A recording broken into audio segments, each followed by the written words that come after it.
Doctor Manuel Gil Antón, experto en sociología de la educación y catedrático del Colegio de México, bienvenido. Muchas gracias.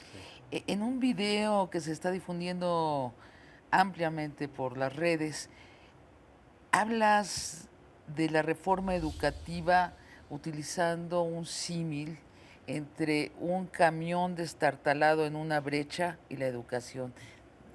Cuéntanos esta fábula.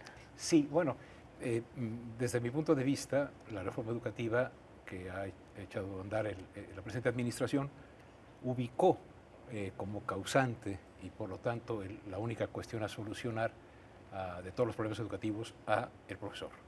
Entonces, ¿A qué, perdón? a los profesores, A los al profesores. magisterio y a las profesoras. Y entonces yo dije, bueno, a ver, esto es más complejo. Entonces me imaginé, surgió en una conversación con amigos, y dije, bueno, el sistema educativo es un camión destartalado, roto, con el motor muy mal, la palanca de velocidades con una mecate amarrada, etcétera, las llantas ponchadas, el camino lleno de baches y de lodo, ¿no? Y esta reforma dice, tenemos que arreglar esto. Sin embargo, la prueba de evaluación sí es necesaria, ¿no? Sí. Sí es necesario evaluar a los maestros, estamos de acuerdo en eso. Sí, yo creo que no hay duda de que la evaluación es positiva siempre y cuando se haga bien. Un ejemplo muy rápido. Si un profesor trabaja hace 16, 20 años, es evaluado a través de 4 pruebas que sube una plataforma electrónica, una prueba de conocimientos y una planeación pedagógica argumentada. Y con base en eso, se dice cómo ha sido su desempeño en 16 o 20 años. La evaluación es muy importante, pero esa evaluación que se está aplicando no es idónea para medir el desempeño en años. Es un poco como tratar de medir el colesterol con un calibrador de llantas. Con un calibrador de llantas, para que sea más exagerado. ¿Y qué hacer con los resultados de la evaluación también está a discusión? Sí, porque toda evaluación que valga la pena en los procesos educativos conocidos en el mundo es una evaluación que está orientada a que mejoren las cosas, a que mejore la parte de la cual el profesor y la profesora son responsables. Exacto. Porque como el camión está destartalado, lo que tenemos son programas de estudio infinitamente llenos de contenido. Luego hablaremos del resto Sí. del camión, Sí. pero hablemos de los choferes, que son Sí. los maestros. ¿Qué hacer con los resultados de la evaluación? Yo creo que deberían ser útiles para que cambiara, para que mejorara la actividad diaria en el aula. Pero como están las evaluaciones hechas no referidas a lo que pasa en el aula, sino referidas a lo que imaginan algunos expertos que debe hacerse, entonces la evaluación se está convirtiendo en un requisito para conservar el empleo. O perderlo. Sí, o perderlo, digamos si a las 3 veces no se pasa, o si a la segunda, si se acaba de entrar, etcétera, es complejo, pero digamos, si no tiene que ver la evaluación con lo que ocurre en el aula, se va a pasar la evaluación. ¿Por qué? Porque de eso depende el empleo, sin que cambie nada lo que está pasando en las clases.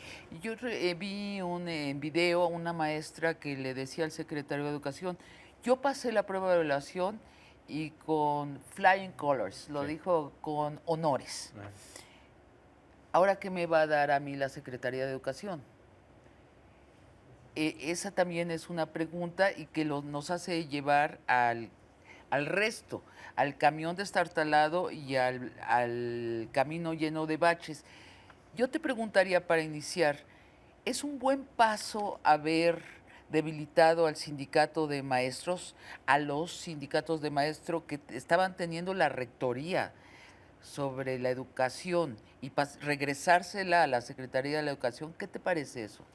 No es que la SEP y las SEPs hayan sido blancas palomas y de repente llegó un sindicato. No, así funcionaba el El- país en el siglo XX, Sí, ¿no? de hecho, esta reforma no quiere, en el fondo, recuperar la rectoría del Estado en la educación. ¿No? No, lo que quiere es recuperar la coordinación del pacto corporativo con el sindicato.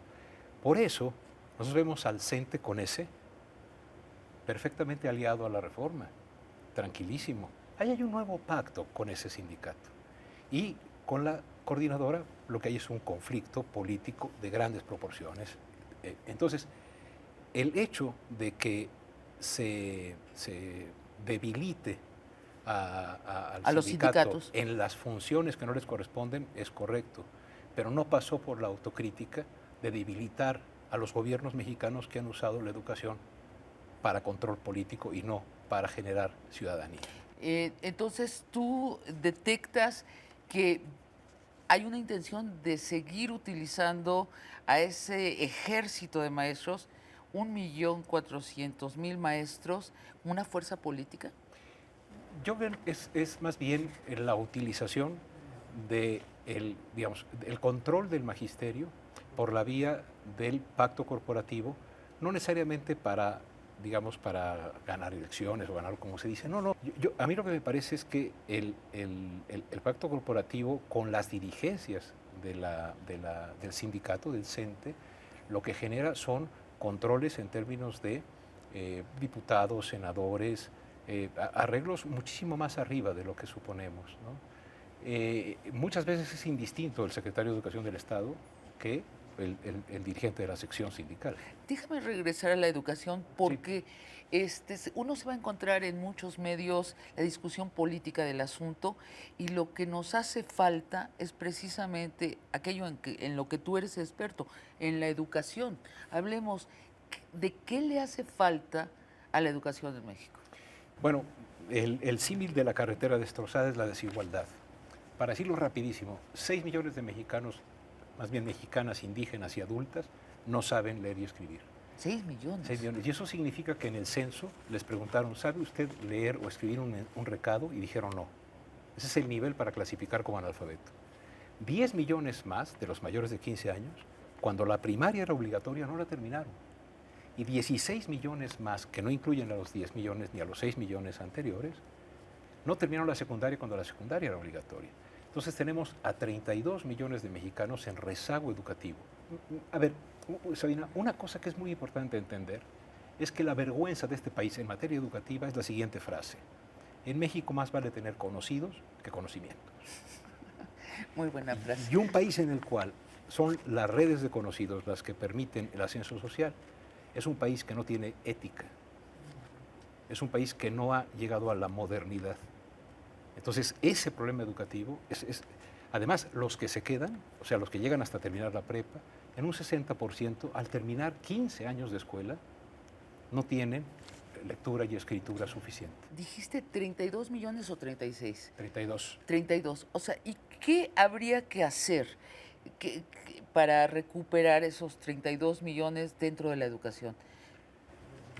Bueno, se hacen esfuerzos a través del Instituto Nacional de la Educación para los Adultos, etcétera, pero en general los hemos perdido. Están perdidos. Sí, bueno, tenemos 20 millones en Estados Unidos, tenemos a muchos trabajando en la informalidad.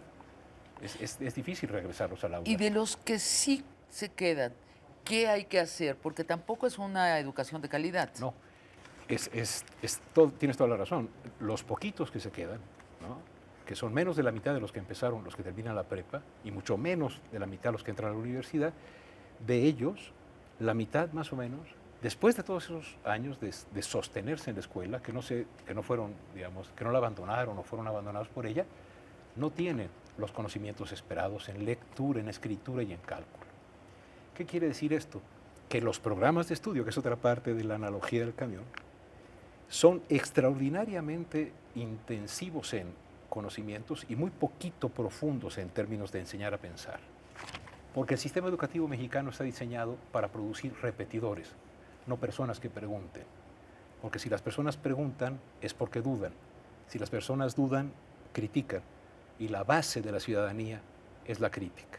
El sistema educativo mexicano está al servicio más bien de la producción de beneficiarios que de ciudadanos. Bueno, yo fui educada así, toda mi primaria, aprenderme de memoria libros de texto y repetirlo. Y fíjate, mi mente tenía una resistencia, un rechazo a eso. Nunca pude pasar geografía si no era con un acordeón.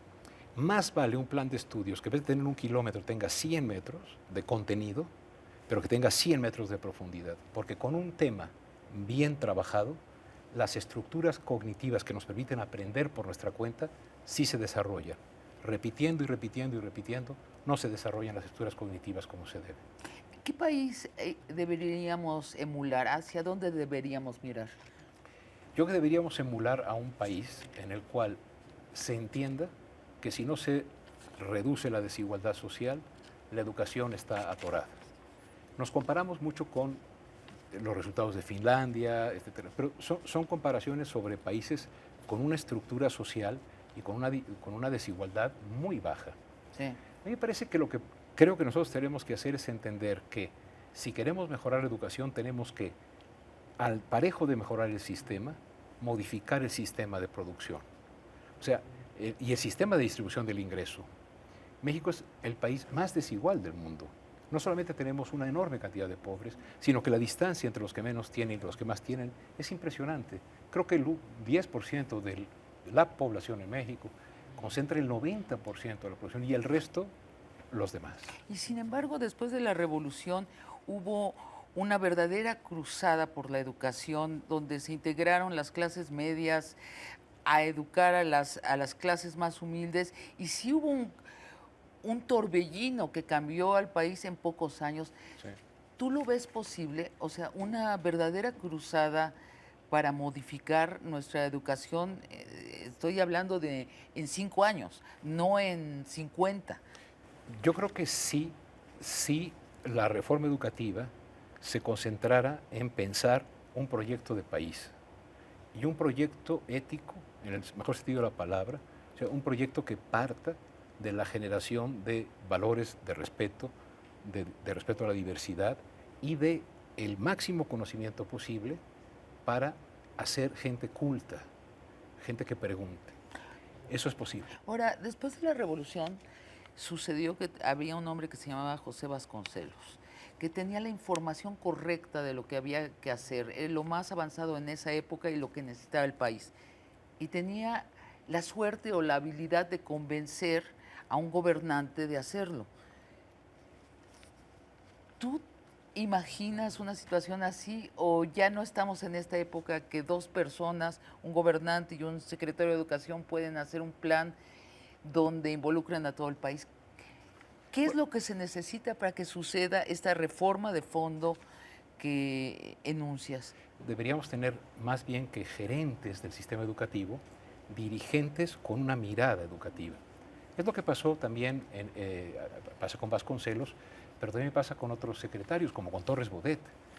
En 1959, Torres Bodet dice, vamos a hacer el plan de 11 años, y en 11 años la expansión de la educación en México fue impresionante. Sí. ¿Dónde tenemos a alguien que esté pensando al país? Y de las artes, ¿eh? Claro. Ambos, Vasconcelos y Torres Bodet. Sí, a ver, nuestra escuela no tiene, en general, cuerpo.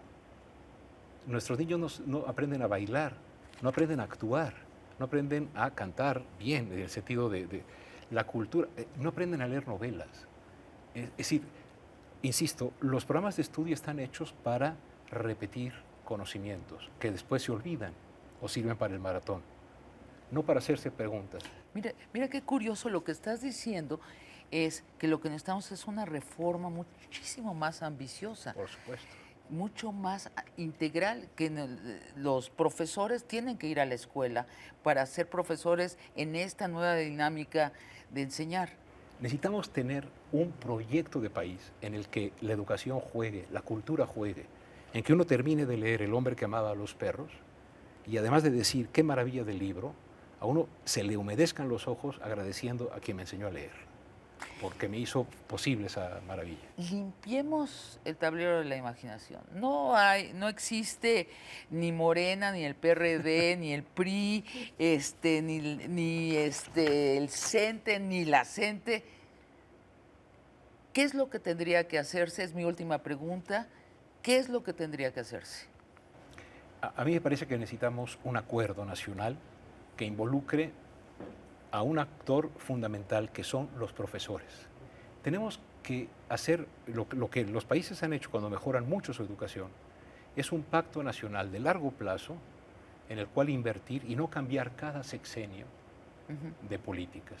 Ahora está por salir, por ejemplo, un programa nuevo de estudios, etc. Los profesores van a recibir otra vez un entrenamiento de 15 días. Sin largo plazo, a ver, Mejorar la educación es como resolver las fugas de agua en la Ciudad de México. El 40% del agua o más se nos va por fugas de agua. Pero hacer esa obra no se ve, aunque es indispensable.